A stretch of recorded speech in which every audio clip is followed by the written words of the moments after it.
LDBC, this is your boy Coach Shelton Harrison. You're live on the Coach Shelton Harrison Boxing and MMA Show Live.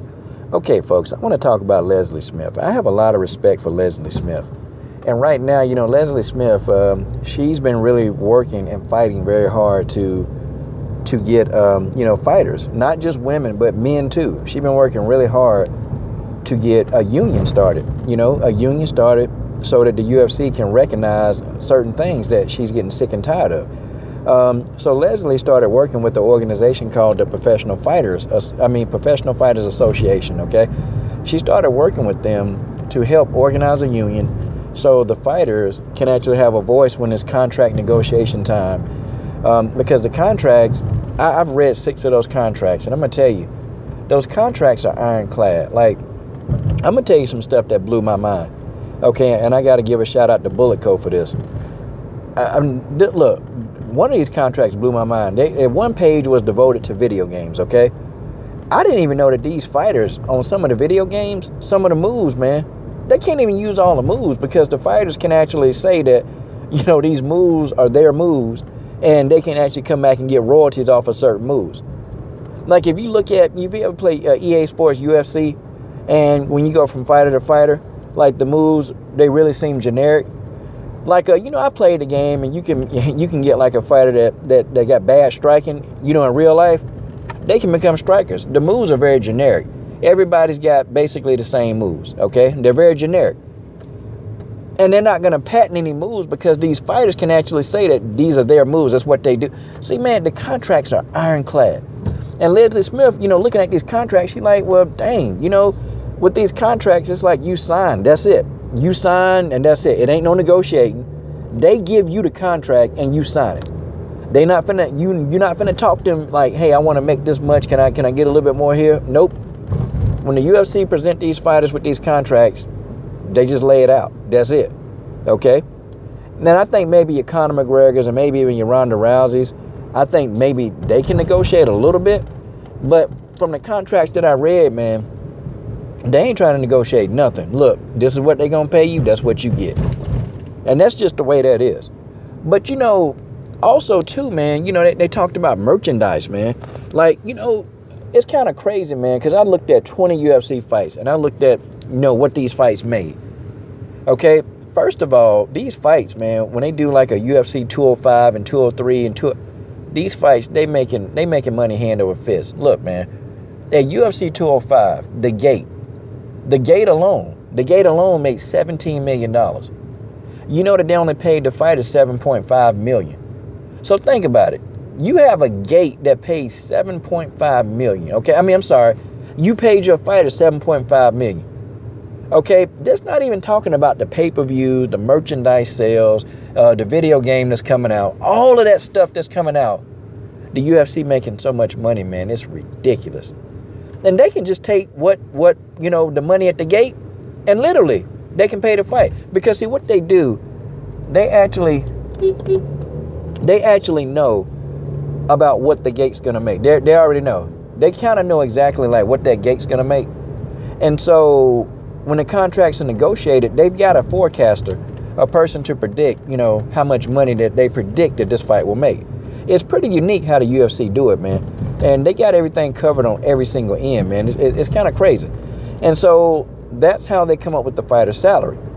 But when I looked at it, and I'm like, wait a minute, man. This is a ripoff. Because, 7.5 million, that's about 40% of the gate. So you mean to say the UFC can average, they don't average $17 million at the gate.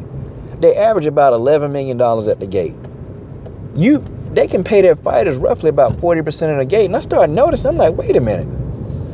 Fight per fight, the fighter's salary equal up to about 40% of the gate. And I'm like, that's it. That's what they get. Some fighters, they might get a little bit of pay-per-view revenue, but it's not a lot. Like I read one contract, like where a fighter, the name was covered up, but I think it may have been Conor McGregor, or it could have even been Ronda Rousey, or it could have been, Jose Aldo. It could have been one of those guys where they were going to get 7% of the pay-per-view revenue, okay? Because it was a contract, but the name was covered up. And I'm thinking that's what it is. You got some fighter, they get no percentage of the pay-per-view revenue. They don't get nothing, okay? It is what it is. They ain't getting nothing. And then you got some of your lower tier fighters, man, they in the video games. And some of these lower tier fighters, they're not getting any money off the video games because all of that's included. Like when you sign your name on that line, basically you sign and you agree to terms. So if the UFC don't even want to give you any percentage of the video game money, any royalties off that, you don't get anything. That's it. And so Leslie Smith, she got tired of that, man. And she was like, you know what? No, the UFC got to do better. You know, she even got a tumor, man. And this way when it got crazy. Because at first the UFC, man, they wasn't going to help. They wasn't going to help her pay for it. They just wasn't, because the insurance was very specific. And their insurance, it doesn't cover diseases or stuff like that. It don't cover that. You know, Leslie was mad because, you know, her dental insurance. And, you know, if anybody need dental insurance, it's a fighter. They need that, you know, but it don't cover diseases. So let's say if she just, you know, like she had a tumor. Well, the health insurance, if the tumor wasn't caused because of the fight, then the insurance won't cover it. So Leslie was trying to figure out how to get this tumor removed because she didn't have any other way to do it. And so Leslie made this documentary. And you know what? She played hardball with the UFC and she blackballed them. And they paid it. But see, Leslie should not have had to do all of that. She shouldn't have had to do all. Man, look, they should have did it anyway. It shouldn't even been up for negotiation, man. They should have did it anyway, man. I mean, they making so much money hand over fist, man. It's ridiculous. I mean, a $17 million gate. And I know you got to pay everything else. But, man, you know what? I looked at some of the income that they taking in per event. Per event. Okay? Per event. They taking in, man. Taking in with pay-per-views. Look, man, they taking in between $35 to $40 million. That's after everything covered. Everything said and done. That's what they keeping. They pay the fighters roughly about $7 million. All the fighters' salaries together. The gate, they keep the rest of the gate. They keep the majority of pay-per-view sales, the merchandising sale, the video games, all of that, man. They getting that. They making money. While the fighters sitting here trying to figure out, okay, well, when is my next fight? You know, you got some UFC fighters, they're Uber drivers. There are a couple of them that drive Uber. A couple of them got part-time jobs. I mean, and they train hard, man. And these are top-tier world-class fighters that they can't even make ends meet, man. And Leslie Smith, she's not a bad fighter, man. She's a good fighter. She really is a good fighter. But she's living below the poverty level. Leslie Smith, she even quoted, man. She said, look, I make about $16,000 to $18,000 a year fighting. And I'm assuming that that's after, you know, after paying, you know, the team, people in her team, the sparring partners. I mean, it adds up. Leslie Smith is below poverty. And she got to do little odd jobs to make ends meet, you know. Chris Cyborg is below poverty. You know, Chris Cyborg been in the game for a few decades. Like, she been doing it since she was young, man. Like, since Cyborg has been in martial arts for a long time. And, you know, I looked at her career earnings, man. You know, Cyborg has made $380,000. That's not a lot of money when you consider how long she's been in the game. That's not a lot. That's poverty. Like, if you take it by year basis, Chris Cyborg living that poverty. And she's one of the most well-known fighters in the world.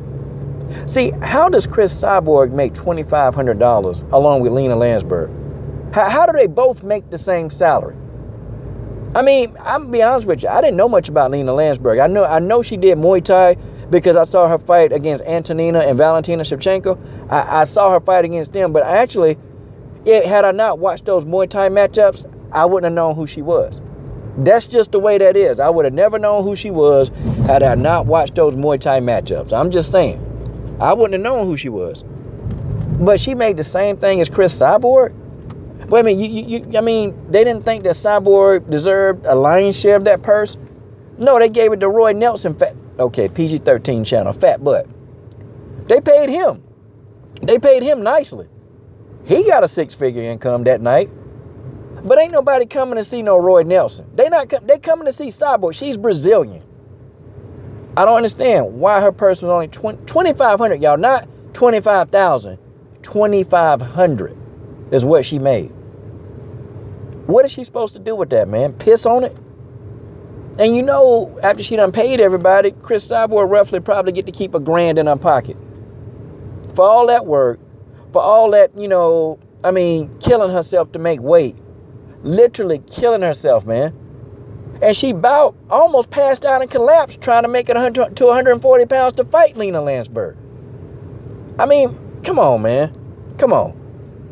And Leslie Smith got sick of it, so she started working with the Professional Fighters Association to form a union.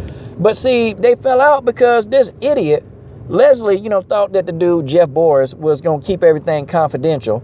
So she gave him a list of fighters that, you know, who would probably be interested in working because, see, the UFC don't want a union. They don't want that because if they get a union, then what that means is that the UFC can't just begin to give those contracts out. They can't just hand it to you and say, here, sign. They can't do that anymore. You see, they have to actually be open for negotiation. And the fighter will have a little bit of leeway to actually, you know, increase the salaries or get more benefits. The UFC don't want that. They don't want that. And I'm telling you, this seemed like an inside sabotage job. That's just the way that is. That's what it seemed like to me. Okay? So, yeah. And so this dude went out to a newspaper and told everybody that this is what it is.